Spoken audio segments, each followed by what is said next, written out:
Mrs एना separate कर रही हैं क्रोमोसोम को and chromosome gets separate, right. Hello guys, मैं हूं डॉक्टर कुणाल फ्रॉम बोलॉजी बॉम। आज बात करेंगे, हमने एक रिसेंटली पोल कंडक्ट किया था कि which should be the next topic. उसमें ज्यादा वोट्स जेनेटिक्स को मिले हैं, तो जेनेटिक्स से शुरुआत करेंगे। And yes, those who supported the respiration need not to worry about it. हम नेक्स्ट वीक रेस्पिरेशन लेने वाले हैं, राइट। ओके, रिगार्डिंग जेनेटिक्स, यार मुझे ना जब मैं प्रिपरेशन कर रहा था तो मुझे टॉपिक काफी बोरिंग लगता था, राइट। मैं तो ये सोचता था कि यार मेंडल इस धरती पे क्यों आया, right. Okay, because that time इतना ही बोरिंग टॉपिक मुझे लगता था। But you guys need not to worry, हम इस टॉपिक को इतने इंटरेस्टिंग वे में देखने वाले हैं कि this topic is going to be one of the favourite topics for you. Okay, तो चलो आज इंट्रोडक्शन देखने वाले हैं, बिल्कुल। So these are the terminology which we need to understand, right. इसके बाद में हमें पेडिग्री एनालिसिस, ये सब चीजें देखनी है। मैं आपको कंसेप्चुअल तो पढ़ा ही रहा हूँ, लेकिन मैं आपको एक एग्जिट ट्रिक भी देने वाला हूँ, नॉट इन दिस ट्यूटोरियल, जब हम पेडिग्री एनालिसिस पढ़ेंगे तो तब, राइट। सो उस ट्रिक से आप जो है बिल्कुल डिफिकल्ट टू डिफिकल्ट चार्ट जो है बिल्कुल इजी से इजी तरीके से आप सॉल्व कर पाएंगे, राइट। तो चलो शुरू करते हैं। आज हम देखेंगे sex chromosome, autosome, genes, alleles, dominant allele, recessive allele, ये सब चीजें क्या है, होमोजाइगस, हेटेरोजाइगस, फिनोटाइप, जीनोटाइप, ये सब चीजें क्या है बिल्कुल देख लेंगे, राइट। कंसेप्ट क्लियर हो जाएंगे आज आपके, fine. Okay, so this is a karyotype, a study of sex chromosome. There are total 46 chromosomes in our body, right. ये तो आपको पता ही होगा। 44 chromosomes are autosome, that is 22 pairs, and X and Y are a sex chromosome. Okay, this determines the sex of an individual, male, female. This is a male XY. Okay, right. उसके बाद ये जो chromosomes जो है, these are numbered. इनको एक roll number दिया गया है। These are numbered according to their size, right? Chromosome number 1 जो है सबसे बड़ा है, एंड धीरे धीरे करते करते करते 22 पे हम पहुंचे हैं, राइट। लेकिन 21 ये ज्यादा बड़ा है 22 से, अगर आपको पूछा जाता है तो। So keep it in mind. Okay, fine. So these are the autosome and these are the sex chromosome. अब यहाँ पे आप देख रहे होगे कि ये जो है क्रोमोसोम जो है ये इस तरीके से दिख रहा है, और ये जो है ये इस तरीके से दिख रहा है। मतलब क्रोमोसोम एक्चुअली होता कैसे है, इस टाइप से होता है या इस टाइप से होता है, चलो ये भी देख लेते हैं। Okay, so this is a chromosome. Chromosome is having a chromatid. This is a chromatid. Okay, a more condensed form of chromatid is chromosome. Fine. इसमें रहता है डीएनए। एक क्रोमोसोम में एक डीएनए रहेगा। एक डीएनए में डबल स्ट्रैंड रहते हैं, राइट। कुछ लोगों को लगता है कि ये जो क्रोमोसोम हम निकालते हैं ये डबल स्ट्रैंडेड है डीएनए, दैट्स व्हाई हम निकालते हैं। ऐसे नहीं है। सो ये क्रोमोसोम इस तरीके से डिनोट किया गया है, तो इसका मतलब इसमें भी 2 स्ट्रैंड्स है डीएनए के। फाइन। ओके, अगर ये एक क्रोमोसोम है तो ये कितने क्रोमोसोम है, राइट। ये भी एक ही क्रोमोसोम है। This is also one chromosome having 2 chromatids. This chromatids are called as sister chromatids. इसमें क्या है, 2 डीएनए है। एक DNA, this is second DNA, right. फिर इसमें 2 डीएनए है, हम इसको एक ही क्रोमोसोम क्यों बोल रहे हैं? As long as the 2 chromatids are attached with each other, it is called as a one chromosome. Clear है? So this is a chromosome and 2 chromatid. इसके पहले जो हमने देखा था, this was a chromosome having 1 chromatid, लेकिन chromosome तो ही है। Okay, fine. अब ये है for example second number chromosome, ये है नंबर 4 क्रोमोसोम, राइट। इसके पास भी 2 सिस्टर क्रोमेटिड है, इसके पास भी 2 सिस्टर क्रोमेटिड है। अगर मैं इसके बारे में और इसके बारे में बात कर रहा हूँ, means I am talking about non sister chromatid, right. That chromatids which belong to different chromosomes are called as non sister chromatid. Okay, यहाँ पे आपने देखा होगा जब डीएनए का सिंथेसिस होता है एस फेज में, तब डीएनए का कंटेंट डबल हो जाता है, बट क्रोमेटिड्स एक दूसरे के साथ अटैच रहते हैं, दैट्स व्हाई क्रोमोसोम डबल नहीं होते, क्रोमोसोम का नंबर उतना ही मेंटेन रहता है। ये सेल साइकिल जब पढ़ेंगे तब हम इसके बारे में और डिटेल में पढ़ने वाले हैं। ओके, चलो आगे बढ़ते हैं। फाइन। सो ये तो अपने हो गए chromosome X and Y in male, X and X is in female. Okay, right. उसके बाद इनकी नंबरिंग भी की गई है, जब जो हमने अभी देखा है। अब ये जो 46 क्रोमोसोम है, इसमें से 23 क्रोमोसोम आपको मदर से आते हैं, 23 क्रोमोसोम फादर से आते हैं। इस क्रोमोसोम में डीएनए है, a particular segment of the DNA which codes for the protein is called as gene, right. हमने क्या देखा, क्रोमोसोम के अंदर डीएनए है, right. This is a double standard DNA. DNA से बनता है RNA with the help of transcription, फिर आफ्टर ट्रांसलेशन इससे बनता है प्रोटीन, राइट। सो ये जो डीएनए का जो पोर्शन है जो प्रोटीन बना रहा है उसे कहते हैं जीन। ओके, सो मान लो कि इस डीएनए में यहाँ पे जीन लोकेटेड है। Okay fine. अब ये जो है ये ब्राउन आई कलर का जीन है, मान लो, राइट, कि फादर की तरफ से आया है ब्राउन आई कलर जीन और मदर की तरफ से आया है blue eye colour gene, right. It means कि दोनों आंखों को कलर देने वाले जीन है, right. It means this two are the two different forms of a gene, these are called as allele. Allele are nothing but the different forms of a gene. These are the this is the eye color gene having a brown color and this is the eye color gene having a blue color, right। बिल्कुल simple इस तरीके से है। This is a pen, this is a pen, right। दोनों एक ही company के हैं। This is one allele, this is a blue allele, this is a pink allele। Clear है। Two different forms of a gene, two different forms of a single pen, one is blue one is pink, that is called as allele. Clear है। Okay आगे बढ़ते हैं। चलो अब इसे क्या कहते हैं, इसे कहते हैं हेटेरोजाइगस कंडीशन। हेटेरोजाइगस कंडीशन मतलब क्या, कि ये जो जीन है, फॉर एग्जांपल जो हमने अभी बोला कि this gives brown colour to the eye and this gives blue colour to the eye. Blue को हमने स्मॉल बी में डोनेट किया, ब्राउन को हमने बिग बी में डोनेट किया है। मीन्स ये जो एलील है these are non identical allele, one is brown one is blue, this is called as a heterozygous condition. Hetero मतलब two different forms, these are the two different forms of a gene, that's why this is called as a heterozygous condition। Okay और heterozygous condition में अब यहाँ पे brown आई भी है, brown colour gene भी है, यहाँ पे ब्लू कलर जीन भी है, तो इस गर्ल के जो आंखें हैं ये किस कलर की होंगी, obviously it is going to be brown, not obviously blue भी है तो ऑब्वियसली क्यों, obviously because brown eye colour is a dominant gene, right. ये क्या है, डोमिनेंट जीन है। ये हमें कैसे पता चला कि ये डोमिनेंट है, ये रिसर्चर्स ने ऑलरेडी फाइंड आउट कर रखा है कि कौन से जीन डोमिनेंटली बिहेव करते हैं। डोमिनेंट जीन मतलब क्या, डोमिनेंट जीन मतलब वो जीन जो अपना इफेक्ट दिखाता है। तो यहाँ पे ब्लू भी प्रेजेंट है, यहाँ पे ब्राउन भी प्रेजेंट है, लेकिन यहाँ पे ये जो आंखें होगी ये होगी ब्राउन कलर की। So that's why this gene is called as a dominant gene and the other gene blue colour gene जो है आंखों को ब्लू कलर देने वाला उसे कहते हैं recessive gene. Fine, okay, right. और इसे ही हम क्या कहते हैं, law of dominance. Law of dominance मतलब अगर डोमिनेंट जीन प्रेजेंट है इंडिविजुअल में तो वो जो है जीन अपना इफेक्ट दिखाएगा। देखो कितना सिंपल है, आपको कंसेप्ट बता भी दिया और आपको पता भी नहीं चला क्या, that this is the law, this is what the law of dominance is. But I am not teaching you law of dominance, I am just giving you introduction. Law of dominance को हम detail में देखने वाले हैं आगे। Okay fine, right। Now these two chromosomes are called as a homologous chromosome, मतलब a chromosomes having same genes in a same order। मतलब यहाँ पे आई कलर का जीन है, यहाँ पे भी आई कलर का जीन है। मान लो यहाँ पे ट्रांसमेम्ब्रेन प्रोटीन को कोड करने वाला जीन होगा तो यही यहाँ पे भी ट्रांसमेम्ब्रेन प्रोटीन को कोड करने वाला जीन होगा। मान लो यहाँ पे स्पिंगोमाइलिन प्रोटीन को बनाने वाला जीन होगा तो मान लो यहाँ पे स्पिंगोमाइलिन प्रोटीन को बनाने वाला जीन होगा। मतलब दिस टू क्रोमोसोम पे सेम जीन सेम ऑर्डर में है, that's why this two chromosomes are called as homologous chromosome. This is a homologous chromosome, this is a homologous chromosome, this is a homologous chromosome. Okay so homologous chromosome हमने देखा, हमने gene देखा, हमने allele देखा, हमने heterozygous condition भी देख ली। Okay fine.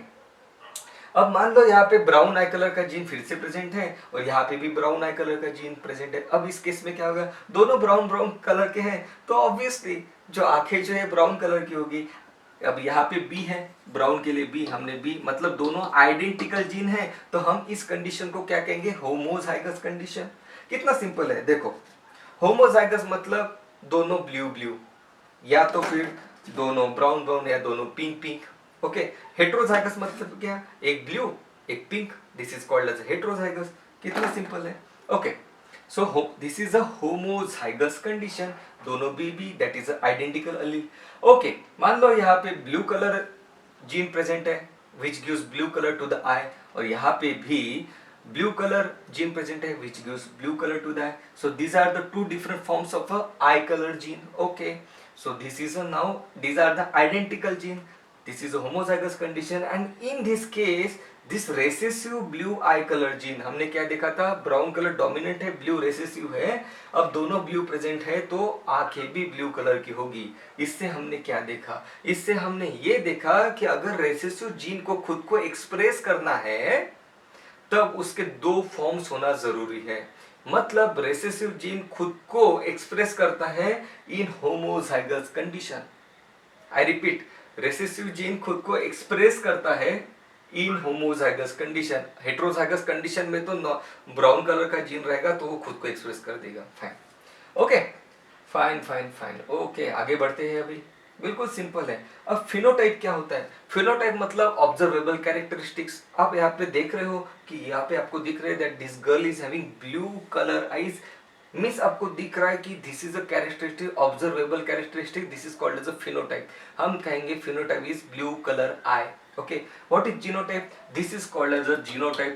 The gene, when we talk about the gene, it is called as a genotype. तो हम कहेंगे this girl is having a genotype B, and thus this girl is having a phenotype that is blue color eyes. बिल्कुल simple है. Okay, phenotype मतलब Fino means which shows. Okay, आगे बढ़ते हैं. Fine. अब देखो कि यहाँ पे क्रोमोसोम नंबर 11 पे एक जीन है जो रेड ब्लड सेल को बनाता है. दोनों होमोलोगस क्रोमोसोम है तो यहाँ पे भी वही जीन रहेगा. सिमिलर, सिंपल है. ओके, मतलब रेड ब्लड सेल को बनाने वाला ही जीन रहेगा. ओके, तो रेड ब्लड सेल अपना यहाँ पे बन गया. मान लो अभी क्या हुआ कि ये जो जीन है, जो रेड ब्लड सेल बनाने वाला जीन है, म्यूटेट हो गया. Right, I would advise you to go through molecular basis of inheritance chapter if you want to learn more about mutation. Mutation मतलब जीन के न्यूक्लियोटाइड सीक्वेंस में चेंज आ जाना. राइट, तो यहाँ पे ये जो जीन है म्यूटेट हो गया और बन गया यहाँ पे सिकल सेल एनीमिया का जीन. ओके, अब इस केस में क्या हो गया, एक नॉर्मल जीन है, एक सिकल सेल एनीमिया का जीन है. अब इस केस में red blood cell sickle shape बनेंगे कि रेड ब्लड की नॉर्मल जो ओवल शेप होता है उस टाइप के बनेंगे. राइट, अब यहाँ पे रेड ब्लड सेल जो है ये नॉर्मल ही बनेंगे because this sickle cell anaemia gene is a recessive gene. Right, और हमने क्या देखा कि रेसेसिव जीन ये इसके दो फॉर्म अगर रहे इंडिविजुअल में तभी खुद को एक्सप्रेस कर पाता है, नहीं तो एक्सप्रेस नहीं करता है. तो यहाँ पे उसका एक ही फॉर्म है. अगर यहाँ पे भी म्यूटेटेड होता तभी वो sickle cell red blood cell जो है सिकल शेप का बनता. राइट, तो यहाँ पे खुद को एक्सप्रेस नहीं कर पाएगा सिकल सेल एनीमिया का जीन.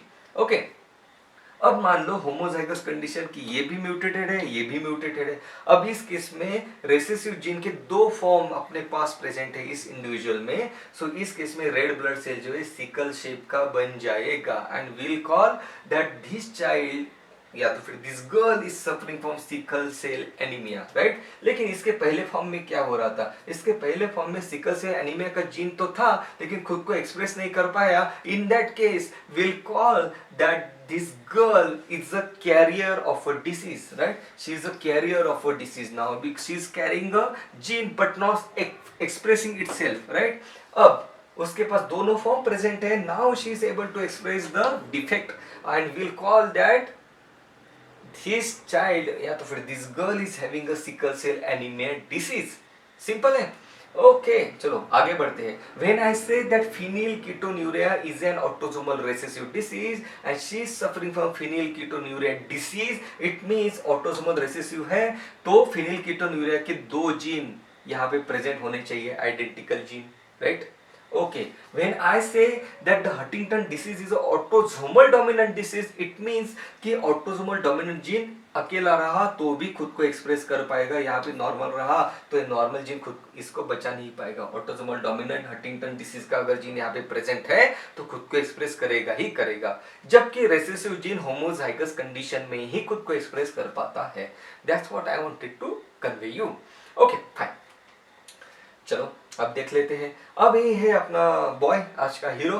अब after maturity the sperm formation takes place, gamete formation होता है. उसमें क्या होता है 46 क्रोमोसोम जो है ये क्या हो जाते हैं, सेपरेट हो जाते हैं 23 में रिडक्शन डिवीजन में. And the sperm gets this 23 chromosome. Okay, लेकिन आपने यहाँ पे क्या ऑब्जर्व किया? आपने यहाँ पे एक चीज ऑब्जर्व की कि यहाँ पे for example this is a brown eye colour gene, this is a blue eye colour gene, right? तो जो अलील्स है यहाँ पे सेपरेट हो रहे हैं, राइट? क्या इस स्पर्म को दोनों अलील मिले? नहीं मिले, इसको एक ही अलील मिला। मतलब क्या होता है, during formation of a gamete the alleles get separates, right? और जो गमेट से प्योर बनते हैं इसके पास दोनों आएंगे क्या? नहीं आएंगे, देखो ना, राइट? एक एलील इसके पास गया, एक एलील इसके पास गया, सेम होगा, बिल्कुल। Okay, so this is called as a law of segregation. Again I am not teaching you law of segregation, लेकिन एक just hint दे रहा हूँ आपको। This is called as law of segregation. Segregate होना मतलब separate होना। कौन separate हो रहे हैं? Alleles, right? So law of segregation states that during formation of a gamete alleles get separated. Okay, और जो लॉ ऑफ सेग्रेगेशन को क्या कहते हैं? Law of purity of gametes. क्यों? क्योंकि इसके पास एक जीन का एक ही एलील है, इसलिए। तो मतलब ये क्या है? प्योर है। क्या इसके पास ब्राउन एंड ब्लू दोनों आए? नहीं, एक तो इसके पास ब्राउन आएगा, नहीं तो ब्लू आएगा। So means it is pure, एक तो ब्राउन है या तो फिर ब्लू है, right? So this gamete is pure and this is called as a law of purity of gamete. Okay fine, अब यहाँ पे देख लो, यहाँ पे भी आपका क्लियर हो जाएगा। यहाँ पे मान लो ब्राउन आई कलर का जीन है, ब्लू आई कलर का जीन है, राइट? अब क्या होता है, राइट? अब देखो कोई आया यहाँ पे, राइट? हमने क्या देखा कि क्रोमोसोम सेपरेट हो रहे हैं। सेपरेट कौन कर रहा है? देखो, ये मिसेस एना सेपरेट कर रही है क्रोमोसोम को, and chromosome gets separate, right? मतलब law of segregation takes place during the, ये कब एप्लीकेबल होता है? During anaphase. Mrs Ana separates the chromosome. इस तरीके से आप उसको याद रख सकते हो। So law of segregation is also called as law of purity of gametes during which, आप उसको ना इस तरीके से बोलिए, लॉ ऑफ सिग्रीगेशन मतलब law of separation of alleles. इस तरीके से आप बोलोगे तो ज्यादा अच्छा रहेगा। So it takes place during anaphase of a cell cycle. Okay fine, अब देखो फिर से वही कंडीशन। अब यहाँ पे हम दो जीन्स कंसिडर कर रहे हैं। मान लो एक ये जो है इंसुलिन का जीन है और ये जो है आई को कलर देने वाला जीन है। अब क्या हो रहा है? देखो देखो, ये सेपरेट हो गया क्रोमोसोम। अब आपने क्या ऑब्जर्व किया? आपने ये ऑब्जर्व किया कि ये जो दो डिफरेंट जीन है एक दूसरे के साथ इंटरफियर नहीं करते हैं जब सेपरेट होते हैं तो, राइट? देखो आराम से सेपरेट हो रहे हैं। Two different genes get separated during the formation of a gamete, right? This is called as law of independent assortment. Assortment मतलब हम separate करना, independently separate होते हैं। कौन separate होते हैं? Two different genes get separates independent of each other. This is called as law of independent assortment. इसके कुछ exceptions भी हैं जिसके बारे में हम आगे पढ़ने वाले हैं। This is just to give a hint. Okay.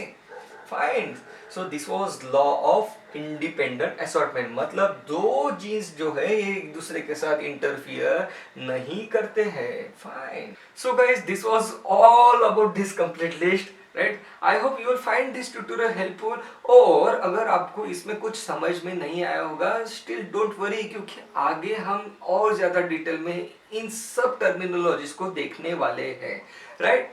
So if you find this tutorial helpful, do recommend this tutorial to your friends and your colleagues and your crush also. That was all about this session. Thank you so much guys.